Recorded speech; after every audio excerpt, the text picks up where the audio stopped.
Hi folks, this is Tim Garman for SIT on NZDP 101, and this is a video tutorial for the Rotunda image which forms part of your week 6 work.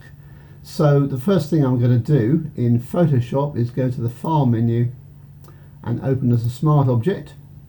This starts us off on a non-destructive editing path. Let's just move that into the screen. So we're going to open in Photoshop.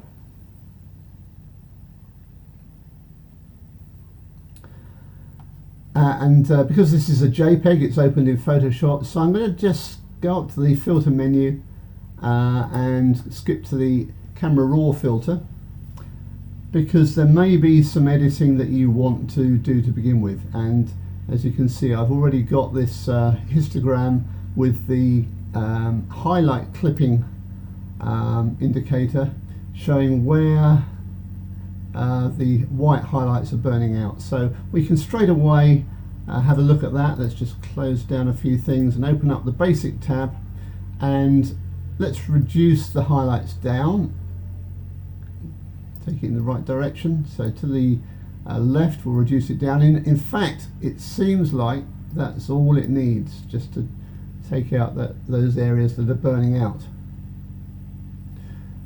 So that's fine. We'll just look at the darker areas, and there are some dark areas where detail is being lost in amongst these shadows. So we can do the same with the blacks, and we're going in the other direction for the blacks, reducing them down. Let's not go too far, because we've also got the shadows which we can take down as well, and let's do a combination of those two. Maybe we've got to do that quite a bit, and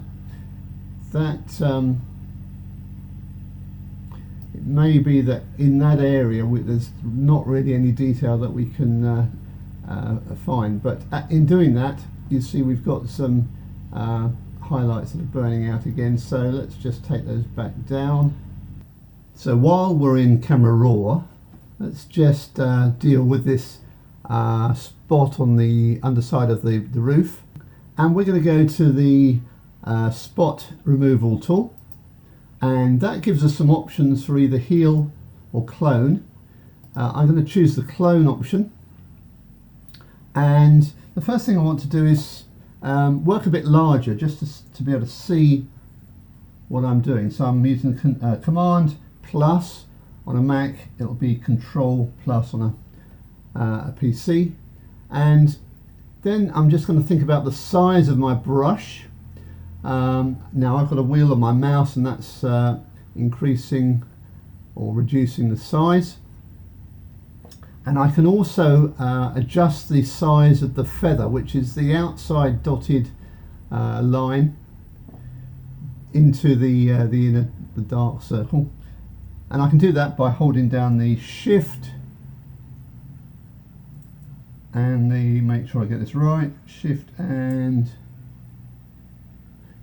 Control on my keyboard. So Shift and Control and the wheel on my mouse will just reduce the size of the brush, but it doesn't reduce the size of the feather. So in fact, that's making the feather larger, and I want to be able to blend it into the background, so that would be a good idea. So I'm going to start by placing that cursor over the offending area, and I might just reduce the whole brush down a little bit, because I don't want to be editing a very large area.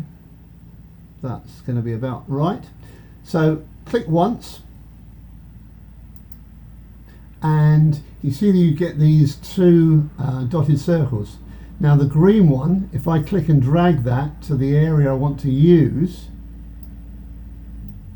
that is, and there's going to be a little bit of repositioning to do to get that ridge lined up, which is why we've zoomed in close.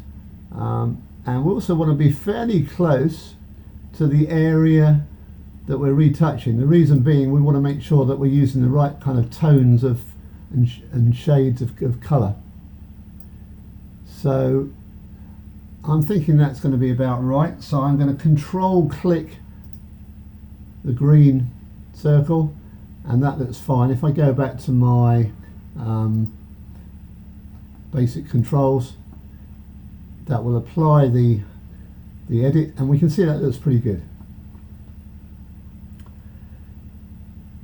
So I'm going to click OK and take us back into Photoshop, and we'll see the update happen, and I'm pretty happy with that.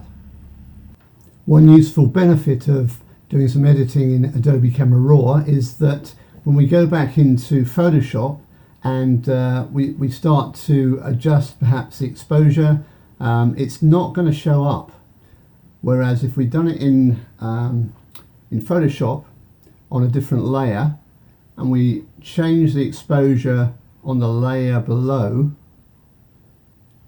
that's going to make our edit show up. So one thing that is a benefit of editing in Adobe Camera Raw first. Now in the layers palette you can see that now that we're in Photoshop, you've got the smart filters tagged onto the thumbnail on that layer. So the next thing we're going to look at is just tidying up or retouching some of these marks. We've got a dust spot or some kind of mark in the sky up by this small cloud, and let's blow that up and or zoom in a bit closer to have a look at that. And we're going to use the spot healing brush tool. So if you can't see that in your tool palette, just make sure you hold your mouse down because it's likely hidden underneath one of these other tools, perhaps the patch tool. So that will just bring it into that menu and you can select that. So now we've got that selected. You'll notice we can't do anything at the moment. That's because that layer is protected because it's a smart object. So we're going to create a new layer. So into the layers palette, select new layer, and this is where I want to start you on some good habits for naming layers. Now at the moment it's given you a default name of layer 1.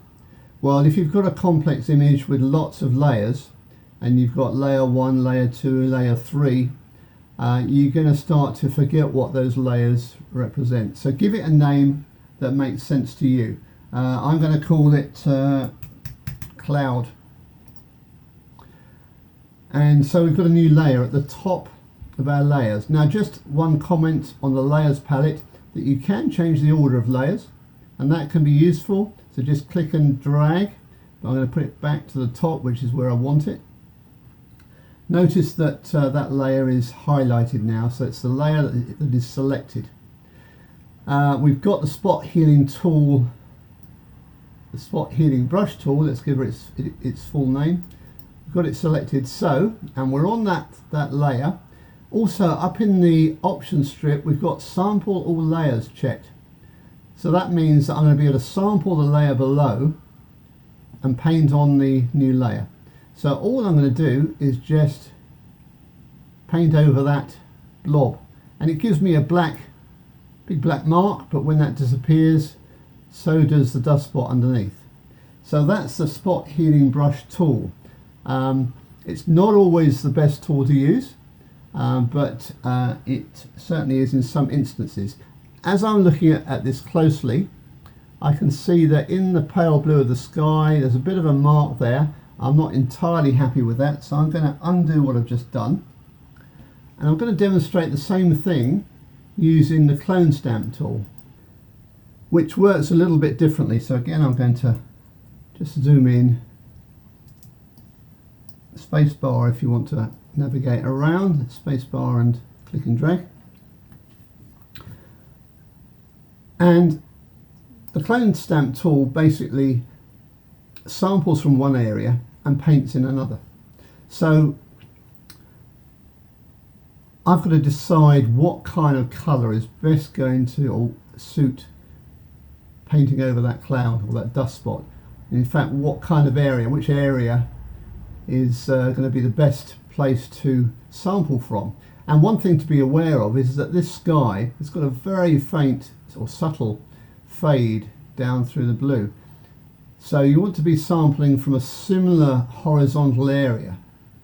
Now I'm going to just perhaps cheat a little bit and go down a little bit further, but take an area of this cloud and paint it in over here, hoping that it's going to fit reasonably well. So a couple of things to remember. Make sure we've got our cloud layer selected. Now when we're on the clone stamp tool, we have a different set of controls in the option strip, and one to be aware of is this sample menu. Now it may well be set to current layer, and that won't work for us because if we're sampling from the current layer, there's nothing on that layer. So we want to have that set to either all layers or current and below, and since we've only got one other layer, current and below will be fine. So we've now got that set correctly. So the way the clone stamp tool works is that we sample from one area, and to do that we have to hold the option key down on our keyboard. If you're on a Mac, it'll be the Alt key on a PC. Keep it held down, you get a different cursor, and while you've got that held down, click once in the area you want to sample, and then release the option key. Come over to this area of the cloud and click and drag, and that's okay. I'm going to undo that and just do that again so you can see what I did. Option key held down, click once, release the option key, then click and drag, and while you're doing that you'll notice that there's a cursor over on the right where you sampled from, and as I move and paint, that's picking up the area over here and painting it in. So that I'm reasonably happy with. I think that if we reduce that down to that kind of size, we won't spot that there's been any work there. Now that we've completed an edit in Photoshop, I can just show you the difference between editing in Camera Raw and editing in Photoshop, because now if we wanted to change the exposure on this image, and we went to this Rotunda layer, and I can just very quickly do that in perhaps levels. So if I went for a lighter look, you'll see doing that reveals the edit that we've done in the sky, because we're lightening the layer below but not adjusting that layer at the same time. So that can be a benefit of editing that kind of thing in Camera Raw. A way to get around that in Photoshop is to, of course, make the same edit to the cloud layer as well. So just be aware of what you do in whatever edit that you're doing. In this instance, levels. Check the numbers and do the same thing to the cloud layer. But that's not something we're going to do now, so we don't have that problem. Now we're just briefly going to stay with the clone stamp tool, because if I go back to that same area and look in the corner, I've got some bits of tree coming in here, which I want to remove. Now the reason for that is that our eyes are naturally drawn to corners and edges, simply because there is a corner and an edge that draws our eye there, rather than perhaps the main focus of the photograph. So we want to remove that. So I'm still on the cloud layer, and I'm going to use that layer. So I've got my clone stamp tool selected. I'm going to reduce the brush size down a little bit, and remembering the sample method, so holding the option key down or the Alt key, I'm going to click near that bit of foliage. And one tip here is don't try and do it all in one go. So I've done one bit, I'm going to click again, or I'm going to sample again I should say. So option, click, and it's gone. Right, the next thing I want to have a look at is removing this wire from the top of the Rotunda roof, and to do that we're going to be using the patch tool. Now again, you might find it hidden underneath another tool. We were using the spot healing brush tool, so it's in the same area, same menu, So select the patch tool. The next thing I'm going to do is create a new layer, and I'm going to call this wire. Now, while I've got the patch tool selected, of course we've got new controls in the options strip. We just want to make sure that the sample all layers checkbox is ticked, because if it's not, we'll only be sampling from an empty layer, and that's no good. So sampling all layers is what we want.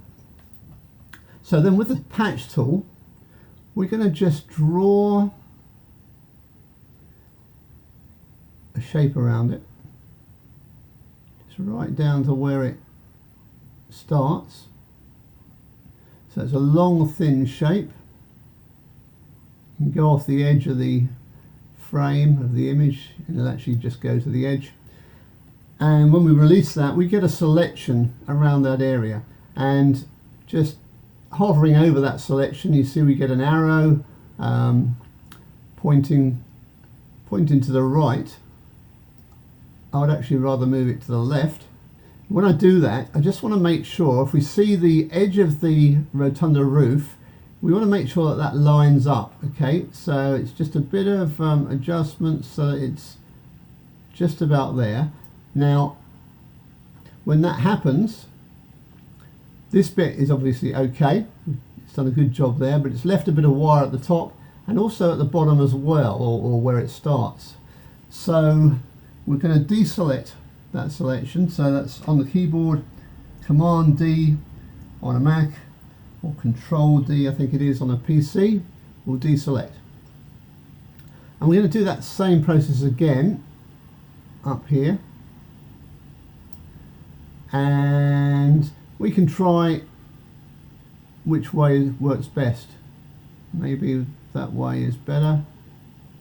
And it does seem to have done a good job there. There's a little spot at the top, we can just get rid of that, probably doing the same thing, and that has gone. So what about this area down the base, or at the where it starts at the rotunda roof? Let's see what happens using it this way. Maybe that we can get that to work, and that seems to be a pretty good job. I'm pretty happy with that.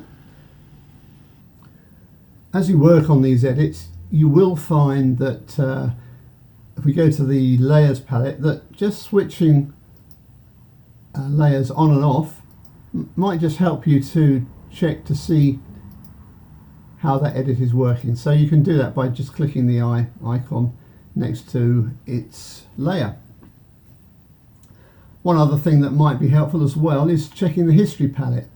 So as you perform these edits, it's all recorded in the history palette, so you can jump back to any point in your process to revise what you've done.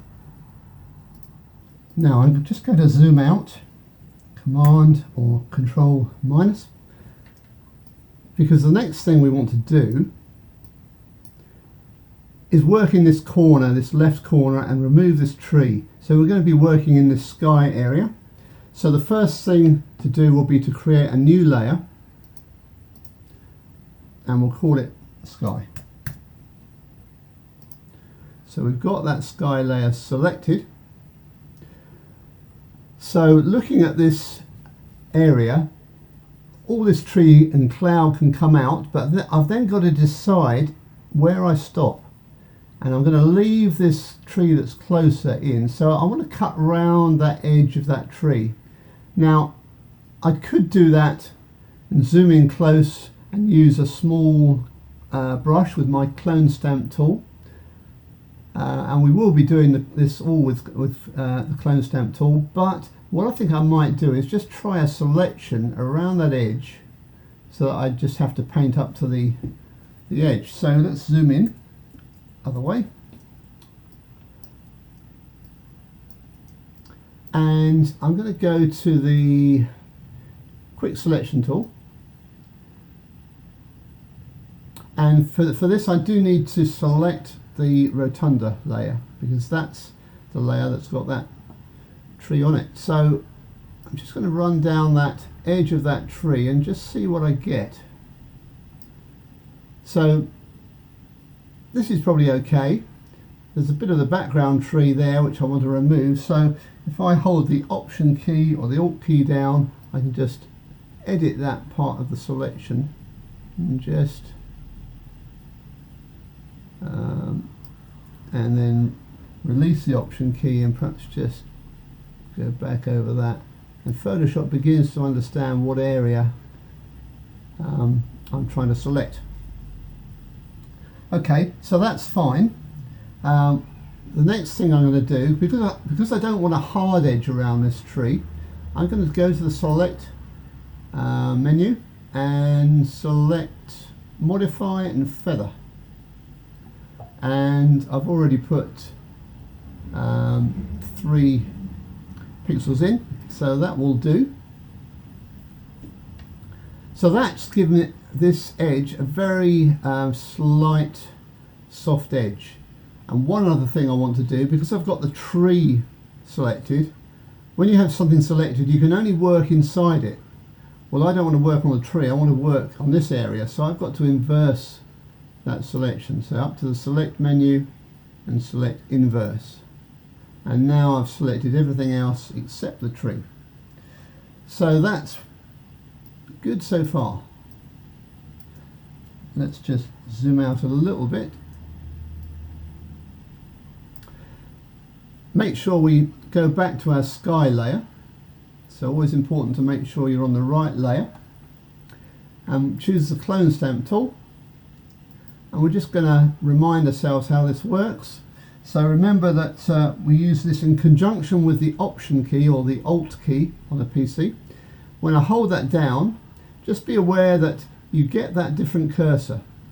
And you're going to see me changing from, or going back to that cursor to sample quite often. So if I want to paint this bit of cloud out, I'll perhaps choose this bit of sky, Option key held down, that's when we see that cursor. Click once, release the Option key and paint. But just be aware of where that cursor on the right is, because if I go over a cloud, I'm going to start to paint that cloud in. So I want that sample area to remain in the blue, which is why I keep going back and sampling it. You can do it in repeat stages, and it seems to, let's come up here and take that bit of tree out, it seems to be a better way of keeping a smooth edit.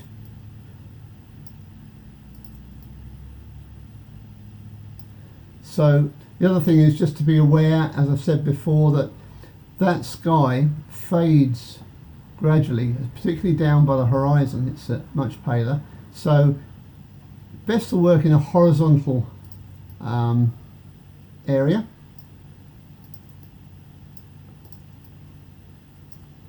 And that is working pretty well. I'll go as quickly as I can so this doesn't take forever for you to watch.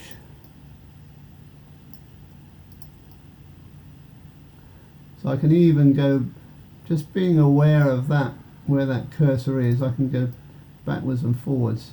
Now you'll notice that there is beginning to be a slight bit of a pattern there, and I'm going to deal with that in a minute, hopefully.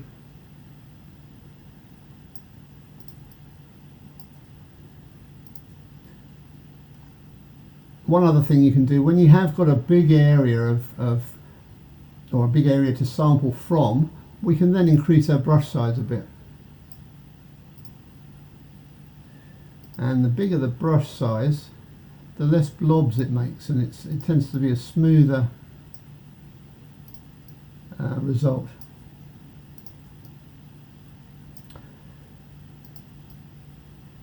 So I'm going to try and fast forward this a bit. I'm going to come down to this edge,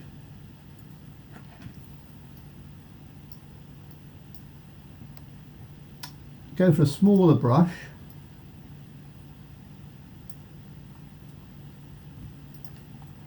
and I want to paint around this edge of this tree, but just keeping in mind that I want to be in this area and I haven't got very much to work with. I could take a cloud out to give me a larger space. That may not be a bad idea. Let's just take that out.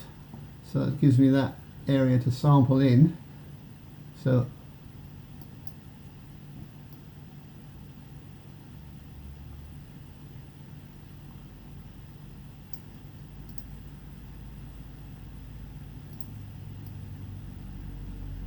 I'm just quite mindful of where that cursor is on the right.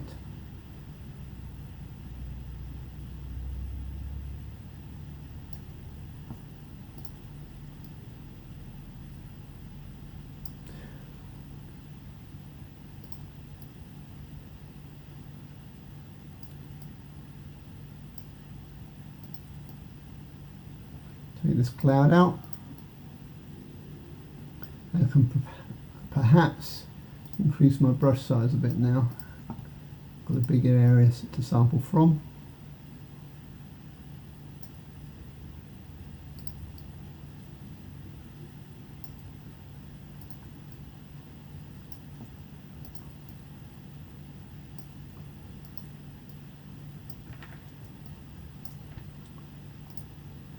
And again.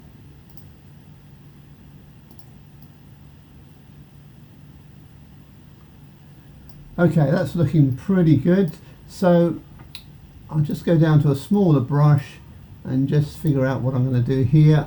I'm going to sample the edge of that cloud and just put it in up there so that I can just paint that bit out. And do we leave the palm tree in or take it out? I think it's gone. Okay.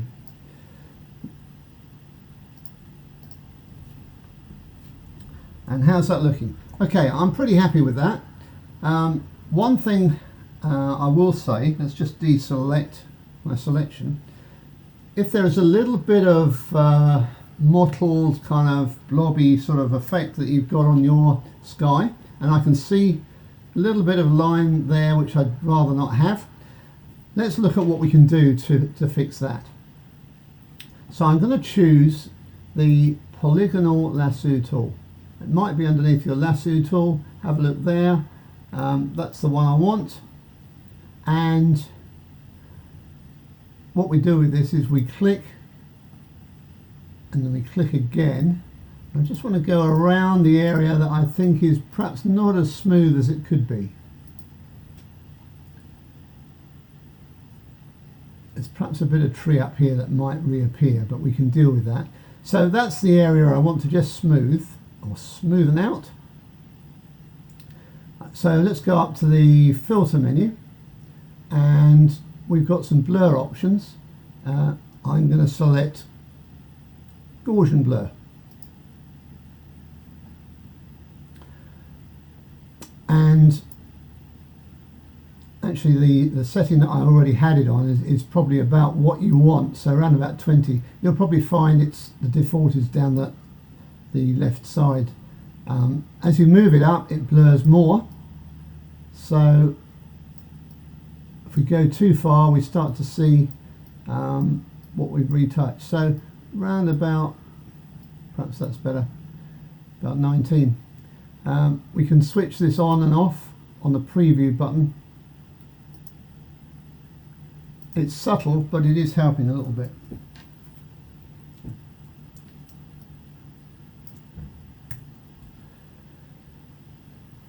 I might just try that once more, just down in that area. And we can select the same blur at the top there now. That's better. Okay, I'm happy with that. Now, one last thing we're going to do to the sky is just darken it a little bit, just so that it's got a bit more depth to it. And the way we're going to do this is to use color range. So we go up to select and color range. and it gives us a mask because that's what we're seeing in that image there. Now we can adjust the fuzziness, and that will dictate how much appears on our mask, and we can see it changing in this thumbnail image here. Round about there, I'm going to guess, is about right. So if we click OK, you'll see that that's turned that into a selection. Now at the moment I've got my sky layer selected, but I want to darken that area a little bit. So what I'm going to do is use an adjustment layer. So down here at the bottom of the layer palette, we've got some icons. We can create masks. We've got an adjustment layer option. When we click that, you can't see all of that menu because it's off the screen, but the one we want is there, and it's the curves adjustment layer. So if I select that, it takes me into the properties palette, and that's our curve, not looking like a curve at the moment. But let's just skip back to the layer palette just to see what it's done. Now you'll see that it's put an adjustment layer at the top of the stack of layers that we have here, and we see the actual adjustment filter there with a mask thumbnail. So going back to the properties palette, I will just point out one of these icons at the bottom. It's not one we're going to use, but it can be useful in some instances, and that is the clip to option. It says this adjustment affects all layers below. Click to clip to layer. What does that mean? Well, skipping back to the layers palette, at the moment this adjustment layer is going to affect all the layers below it. However, if we click to that icon, it would only affect the one layer below. So that in some instances can be useful. Not for what we want to do, but I have used it quite a bit. So we've got this curve here. What we're going to do is just click in the middle and drag it down a little bit, and you can just see, we want to keep it subtle. You can just see the sky darkening a little bit. Now I don't want to do it too much because it will start to show up some of our retouching. So let's just keep that subtle, and we'll go back to the layers palette and we'll see how that looks. Here we've got a bit of a hard line. I could go back to my sky layer and just clone in a little bit more here. What you can do as well with the clone stamp tool selected is reduce the opacities. You see, I've set it back, I've set it down from 100% down to about half of that, and so it's only going to paint in half the strength of that blue, which is perhaps what we want, just to try and make that a more of an even fade. So let's just try that. We'll sample just above, and I'm going to undo that and go even lighter, maybe down to about 20%. Sample above, and that looks softer to me. Okay, looking good.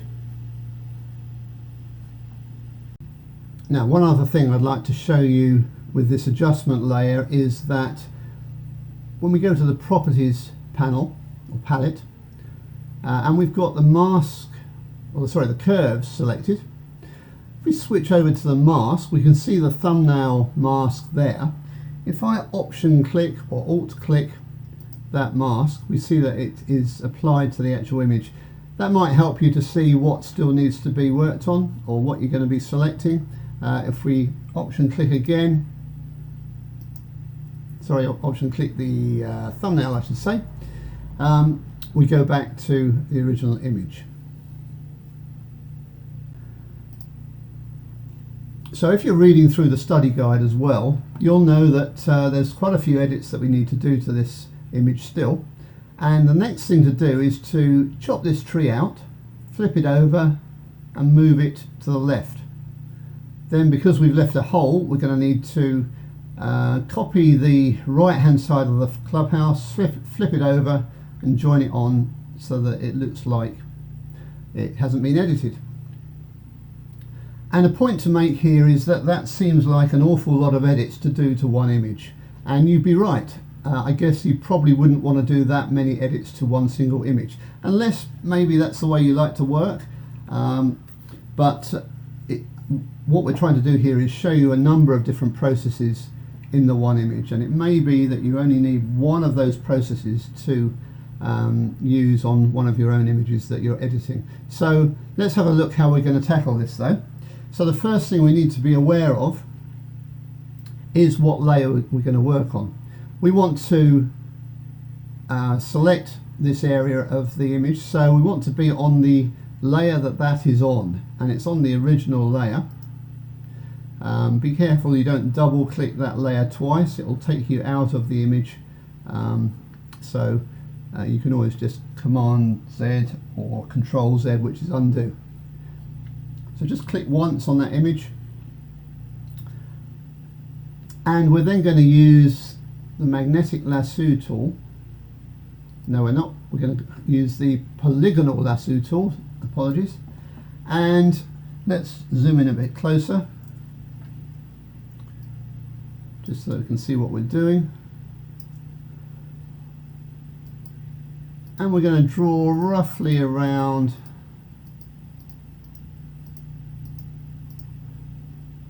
we're going to take the bench as well. Let's not forget the shadow. We're going to include the shadow of the tree in our selection. We'll come up to the trunk.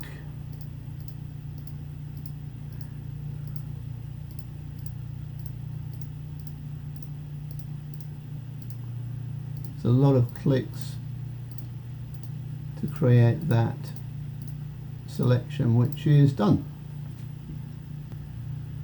Now if we right click or control click, I'm doing on a Mac, and choose layer via copy, what's that done? Well, if we turn everything else off, you'll see.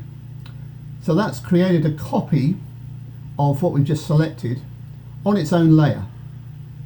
So let's turn all those back on just by clicking all the eye icons.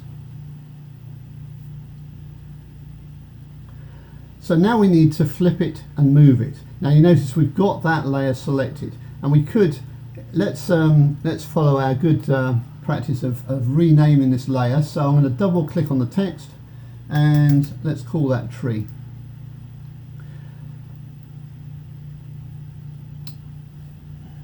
So the first thing I want to do is choose transform, and I can do this on the keyboard. On a Mac it's Command T, on a PC it's I believe Control T, and that gives us the opportunity to transform or create a transformation, and because it's the only thing on that layer, it's given us that box around that part of the image. So we can go up to the edit menu, down to transform, and we've got various options here. We can scale, rotate, skew and distort, or a perspective distort, and down the bottom we've got flip horizontal. So let's go for that, and so that's flipped that round. We're going to move it as well, so we can actually just click and drag and move this tree to somewhere where it's going to look sensible. So I think what we'll try and do as well is see if we can get the edge of this is it a bowling green perhaps, just to line up a bit better. So going back up to transform, let's choose distort and see if we can just bring that down, and perhaps or the middle, so that we've got a line, so we're lining up along that edge. We want to reduce the amount of retouching we have to do, keep it to a minimum if possible. So that's looking okay, we can work with that. So if we double click, the bounding box that will apply that transformation. So we've got that going on. We can turn that on and off just to see what's happening. So there's a few things we'll need to do. We'll need to tidy up the area here. We'll need to tidy up around the edge of the tree where it falls over the tree that's slightly behind it. Sort out around the top. Get rid of the remains of the previous bench, and in fact remove all of this tree. And then we need to think about, which is a fairly easy job, removing this unsightly waste paper bin. Now the next thing we want to do is tidy up around this tree that we've flipped. So make sure you've got the tree layer selected. We're going to go up to Layer, Layer Mask, and Reveal All. Now what's that done? That's added a mask to the tree layer in our layers palette. Now you'll notice that that thumbnail of the mask is completely white. So that means there's nothing on it. So just a reminder of how masks work. So if you have a mask with something that is hiding something else, that element will be black. We can see that up here in the adjustment layer, the black areas in that thumbnail. So black conceals and a white area is going to reveal. So there's nothing being masked at the moment on this tree layer. So we're going to do a couple of things. Let's zoom in a bit closer, and I want to paint around the edge of this tree on the mask to just get rid of the remains of the rest of the image. Keeping in mind that if we look at that with everything else switched off, it looks like that. So the first thing I'm going to do is just make a quick selection around that tree, just using the quick selection tool. So we'll just see what we get. It doesn't have to be brilliant.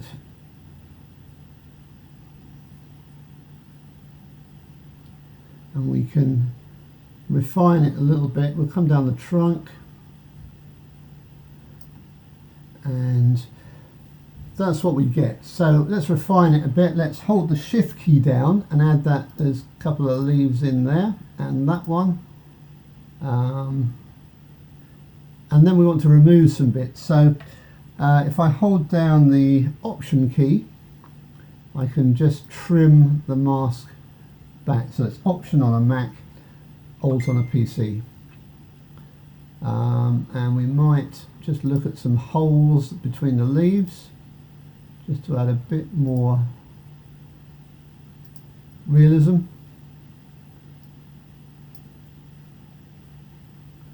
So I'm Option clicking to create those, or Alt clicking.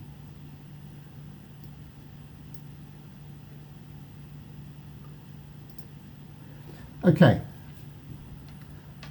So the next thing I want to do is just soften the edge of that. In fact, I think I'll just remove that bit of tree there that's in the background actually.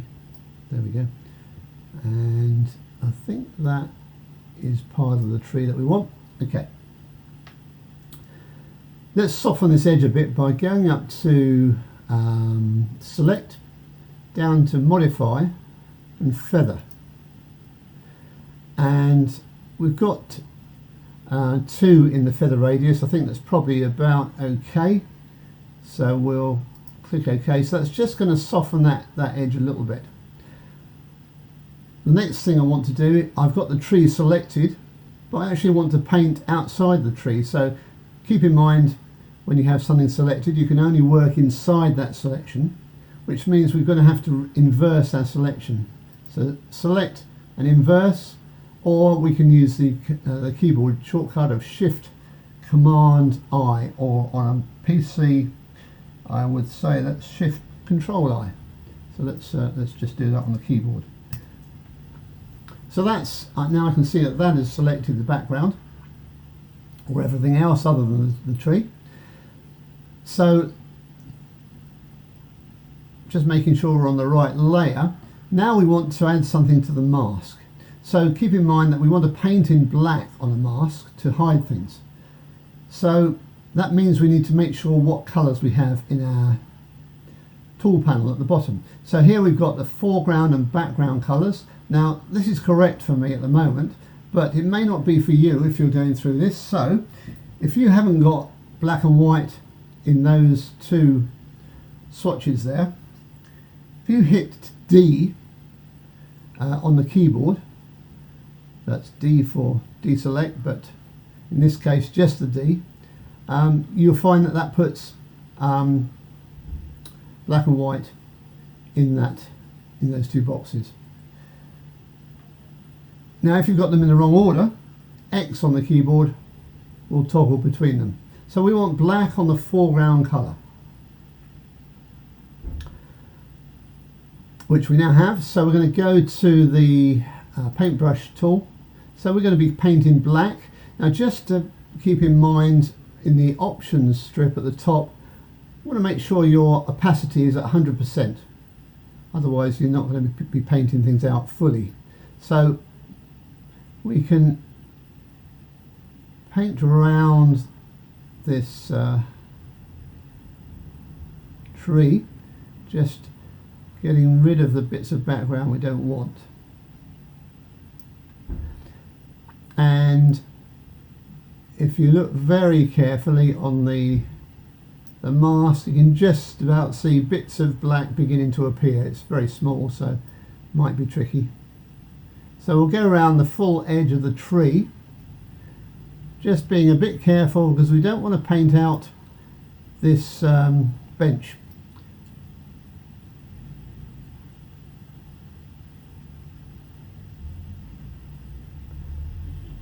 So what I might do is just zoom in and take out those bits of leaf. In some respects they could probably stay in, but there we go. Right, zooming back out, and we're going to deselect, Command D, and that's okay. I'm not entirely happy with the edge around there. I might just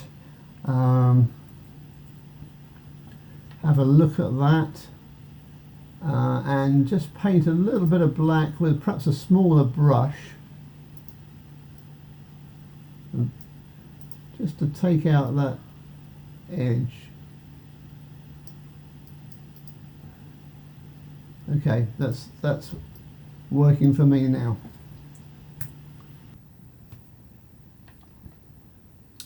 Next on the list is to deal with this waste bin. So let's zoom in a bit closer to that, and we'll create a new layer because we don't want to affect the original, and let's call this bin, and we can just clone this bin out, and I'm tempted just to move that layer below the tree layer.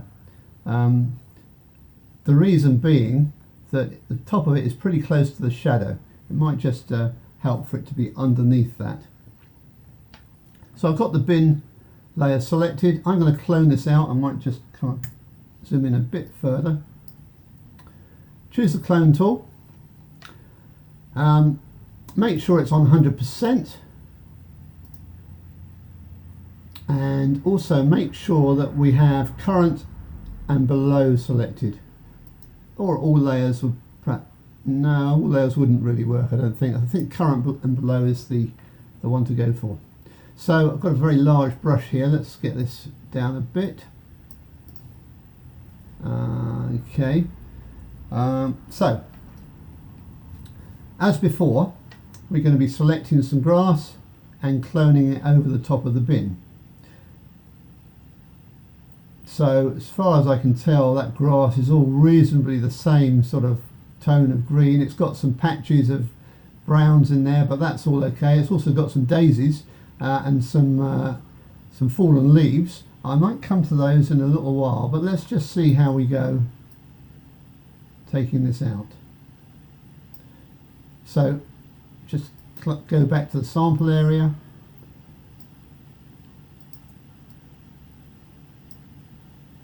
And you might want to choose a slightly different sample area as long as it is the same colour. And the reason being that what we don't want to do is clone in an identical patch of daisies.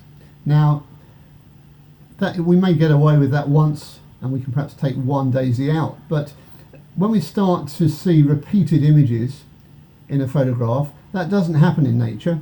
You're not going to get exactly the same clump of daisies somewhere else, and it may start to become obvious. You know, those three leaves there, if you paint them in somewhere else, it's going to start to look noticeable. So let's just undo that. So just be aware of that when you're cloning. So we're coming up to here, and this is actually why I wanted that to be underneath the shadow, so I don't have to really worry about where it ends. So that is pretty good.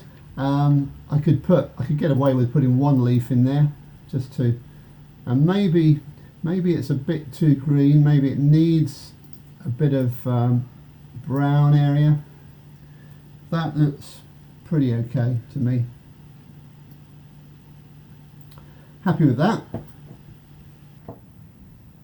Now the next thing we want to do is tackle the clubhouse. So to begin with, I'm going to zoom in a bit closer.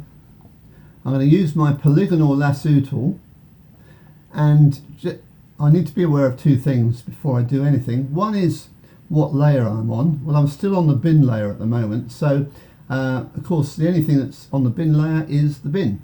So we want the clubhouse, which is going to be on the original layer, the Rotunda layer. So let's select that. And one more thing before I do anything else is just check up in the option strip. We've got a feather option when we choose the polygonal lasso tool, and I don't think we want a feather on this, so I'm going to change that to 1, and that should be enough. So let's come round the clubhouse, just being careful and accurate with where we click. We don't want the tree. So there we've got a selection around the clubhouse, and if I then control click on my Mac, it's going to be a right click, probably on a PC, and choose layer via copy. Now we did this before, and if I turn everything else off, we'll be able to see what we're left with. So we've copied that part of the background image, the Rotunda image, onto its own layer. So turn everything back on, and let's follow our good habits and give that a sensible name, like Clubhouse.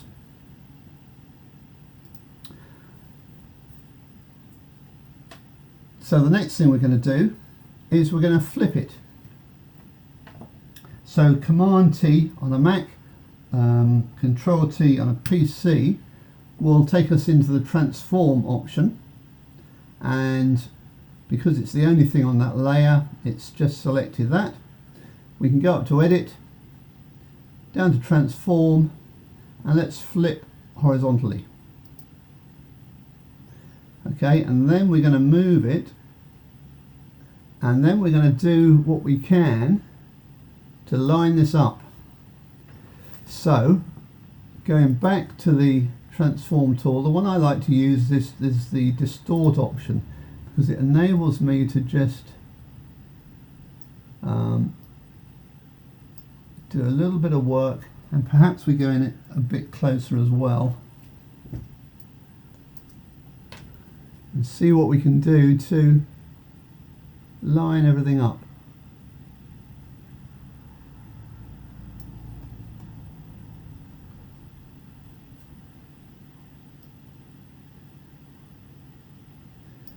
So it will take a little bit of adjustment. Think about the uprights. This one wants to be parallel with the one at the other end, and then this line through the middle wants to be, or look like it's level. then we want to get the top of the tiles level.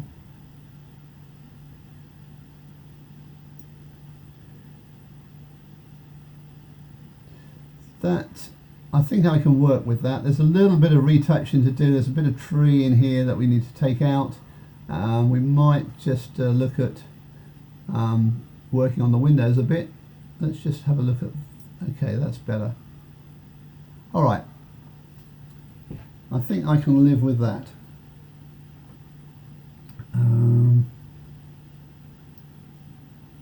Almost.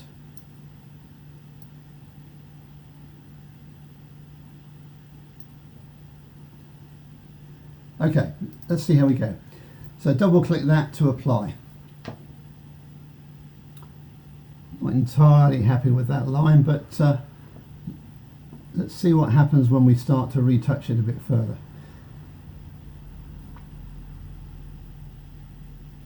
So keep in mind that that's what we've got. So that's what we're going to need to work with.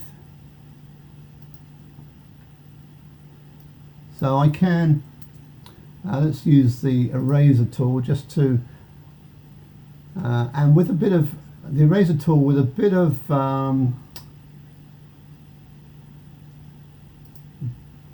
reduce the hardness, so it's got a soft edge. That's what I'm trying to say. Right down, I think. And maybe a little bit of a smaller brush.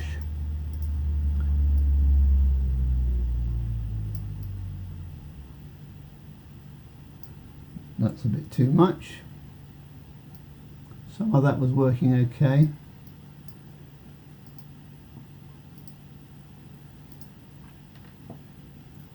And now I'm going to zoom in closer and see what I can do to the rest of this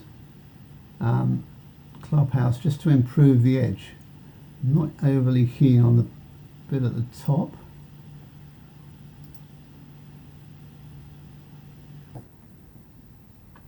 So I'm going to do a bit of cloning just to sort out some of these areas.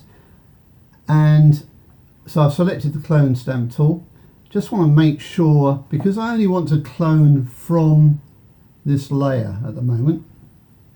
So let's switch current below to just the current layer.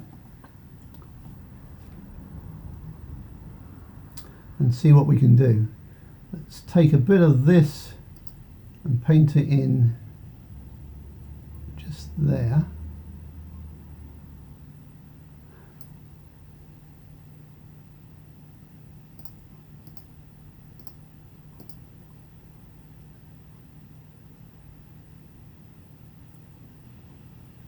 But let's take a bit of this on top of this one and paint it in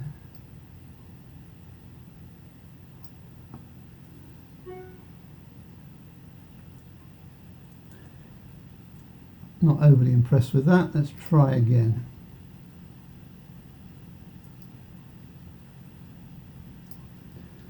Okay, that's a bit better. Let's see what we can do with this window. Not much to work with here. We may even have to go to quite a small brush.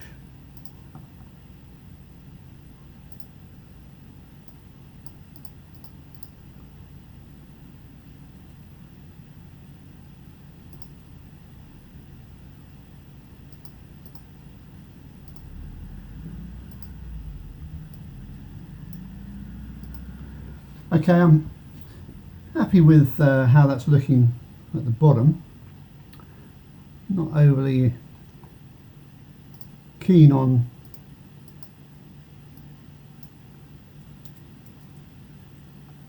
the centre though. So let's try taking a bit from here. That is better. And let's try this. That's not quite going to work.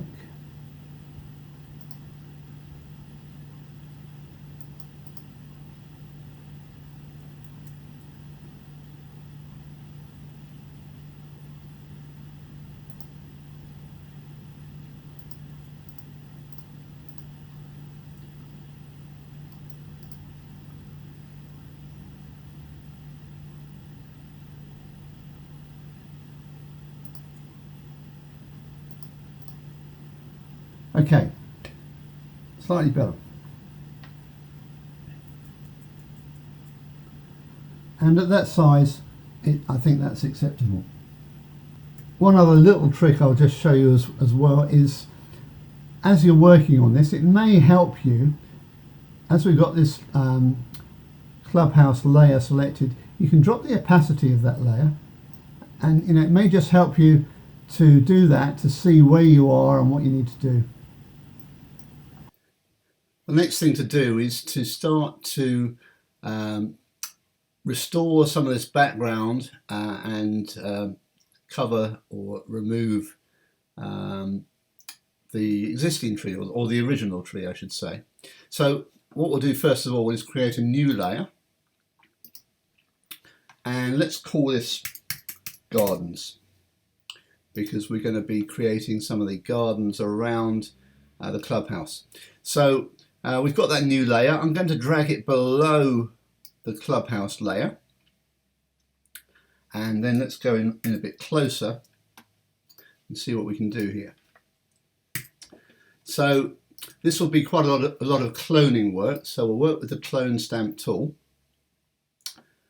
and with the tool selected we just want to be aware of what we have in our sample menu up in the options strip, and because we have nothing on the new layer at the moment, current layer is not the right one, so we'll go for current and below, so that it's going to sample from the original image, the Rotunda image. So let's start by replacing some of this edge, and one little trick you can do is, if you start with the cursor so the crosshairs match up with a horizontal line, as in the bottom edge of this curve, and sample that, so it's an option click, and then just see where that is appearing again without actually clicking. Just hold the option key down. You can then position that crosshair in the right place, so you should get a line that lines up with what you're trying to do. So we will do it. Don't try and do it in one click. Do it a couple of times at least. So that's that repaired. Now we want to take this edge of the green across here and in fact remove all of this shadow of the tree.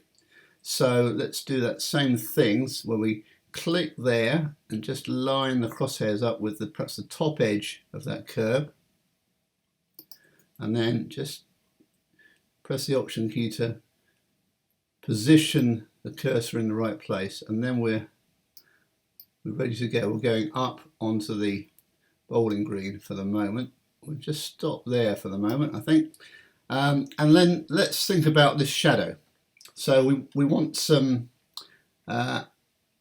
reasonably large patch of grass to clone in over the shadow. So let's just increase our brush size a bit, not too huge, but and then we'll take perhaps an area here and begin to paint in. Now remember what I said before about creating identical patches of grass or patterns of leaves. We want to try and avoid that, but we'll keep going for the moment. And so I'm clicking or option clicking, and you can try a small area here just to match. Let's undo that and do that again, just to match. And we see we're getting the edge of the rotunda there, so probably the brush is a bit large, so let's try a slightly smaller brush.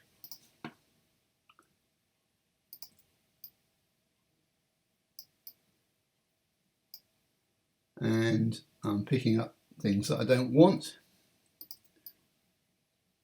So in some cases you're working in quite a restricted area.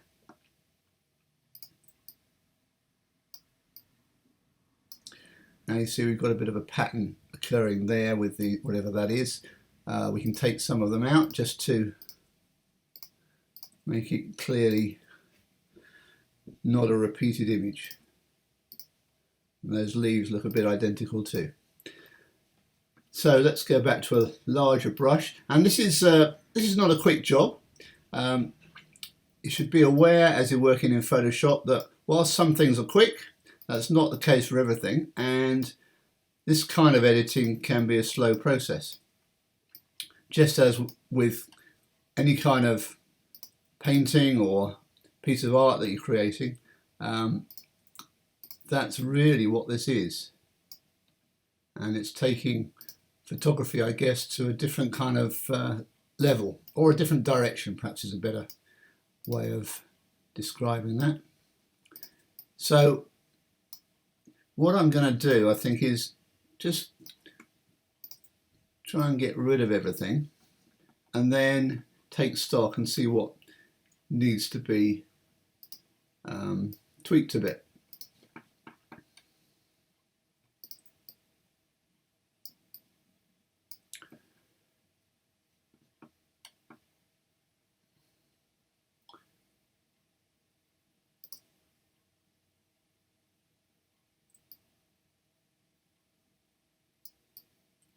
And the new bench is on a different layer, so we can go straight over that.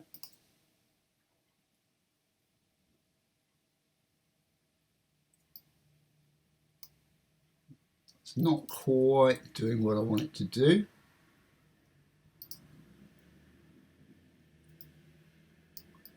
But that's a bit better. So I might just try and see if we can paint in some of this bench, and it may be that this one over here, that's actually probably on a different layer, isn't it?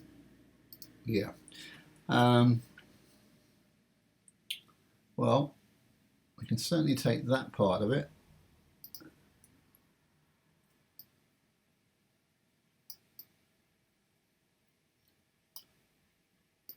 But notice again, I'm not doing it in one go, because if I did, I'd start to pick up parts of the seat, I think. So that's not too bad.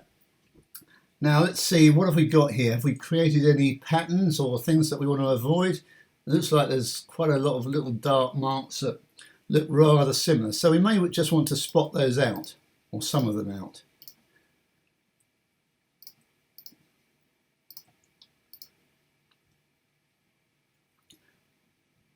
And then it just depends on how fussy you want to be, I guess.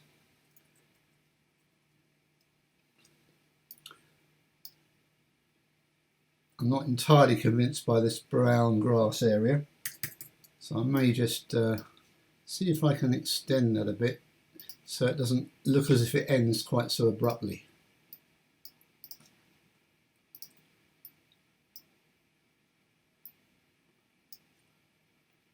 And perhaps take the opacity down.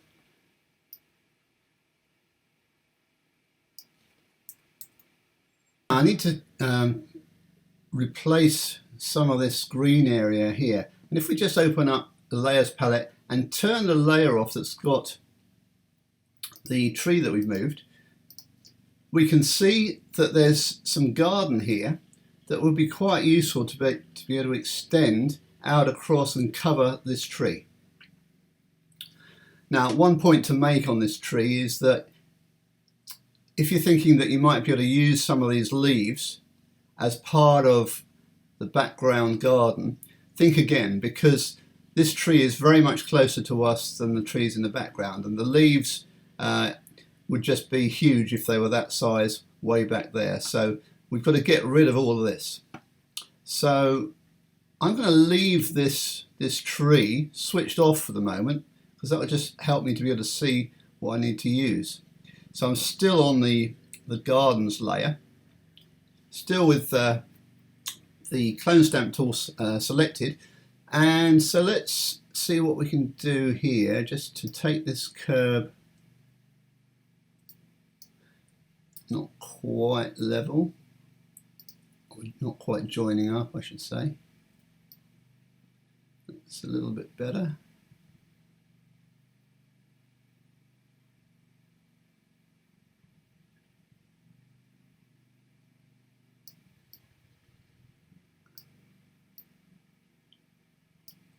That's beginning to work, and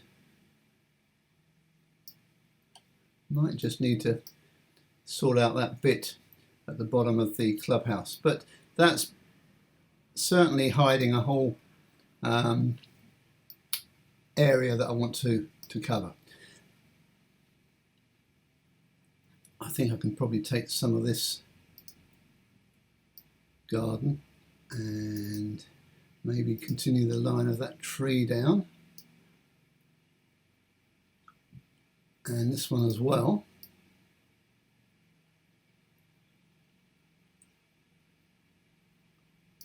Bit of sky coming in there that I don't want, so let's just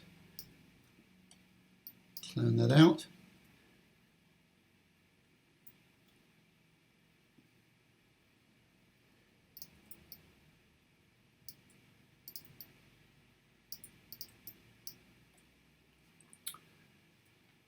And there may be some trees over this side that we can continue as well. So doing that kind of thing, we're gradually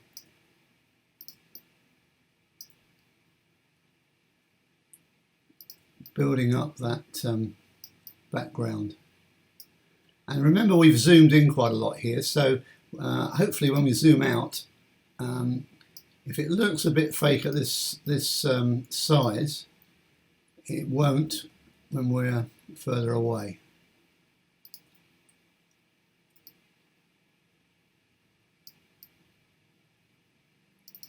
What I often quite like to do is just get things covered, even if they don't look great, and then do a bit more repair work to improve.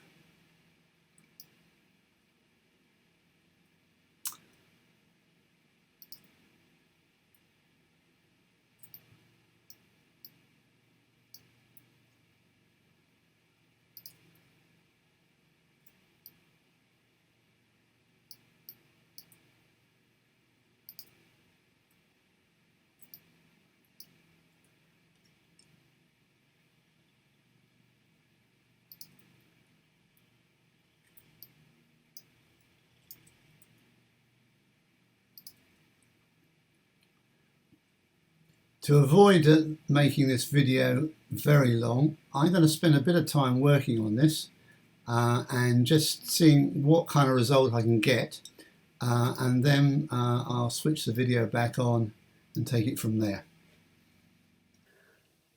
Okay, I've spent a bit of time working on this with the recording off, and let me just show you where we've got to and what I actually did.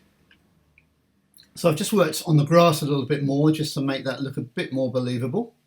I've straightened up the curb a bit where it goes across the base of the clubhouse. I've just taken away a bit of the dark edge, which is a bit of foliage around the edge of the clubhouse, and also tidied up some of the walls of the clubhouse. It had some bits of foliage on a different layer that were showing on the walls. And then in the background, I've, if I switch off the tree, I've taken some of this area and just painted it in across here, and extended the lawn, and that looks okay, I think. And then filled in or covered over the rest of the tree with some of these background trees, and pinched little bits like this bit here comes from over here, and you just got to look at it and think, well, does that look right or not? So I think that's pretty much everything I've done. You could do a bit more if you want and take some of these weeds out of the gravel in the foreground, and as we look at that, or as we zoom out, it becomes much less noticeable where the work has been. Okay, the last thing I want to do is to lighten the underside of this rotunda roof. Now the way we're going to do that is to create another adjustment layer or curves layer from the adjustment layer options at the bottom. So we do that, and if we just have a look at the layer palette to see what that's done, it's given us an adjustment or curves layer, and I want that to be at the top of the stack because it wants to affect everything. So I can drag that to the top of the layers palette, and let's just go back into properties again, and what we're going to do here is drag the curve up so everything's lightened. So obviously the underside of that rotunda has been lightened, but everything else has as well. So let's go back to the layers palette, and if we click on the actual mask, and on the Mac I'm going to go Command on the keyboard Command I. So that's reversed it and made it all dark. On a PC, of course, that would be Control I. So now that's darkened it, everything, or at least it's taken it back to where it was, because previously I'd lightened it. What I can do then is choose my brush, which I've got selected here, and I want a bit of, let's take it down to maybe not quite maximum or zero hardness I should say, but we'll give it 20%, and we want a larger brush, maybe something like that. We'll see how we go. And because we're going to be painting with white, that's going to be, because if we look at the mask thumbnail, we see everything is masked. So if we paint with white, we're going to be removing from that mask, and we can start to lighten the underside of that rotunda roof. Now, where do we take it to? That's a good question. Let's do all of that area. And so I've got the paintbrush tool, and I'm doing this in one long hit. So it's I've got the mouse button held down continually.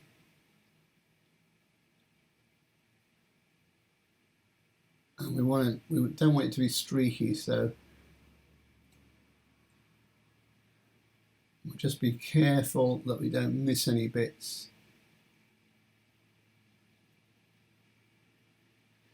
Now, before I release my mouse button, I want to decide whether I want to capture the under edge of that sort of spouting or gutter or eave. I guess it's an eave, which I think I will. So that this is all in one hit without removing my hand from the mouse. That I think is okay. So there we go. So that really is finished. Let's just remove and reduce this a little bit. Now there is one other thing that I haven't done, and it's for you to spot, and that is something that I've taken out that would therefore affect something else. That's a little clue. See if you can work that out.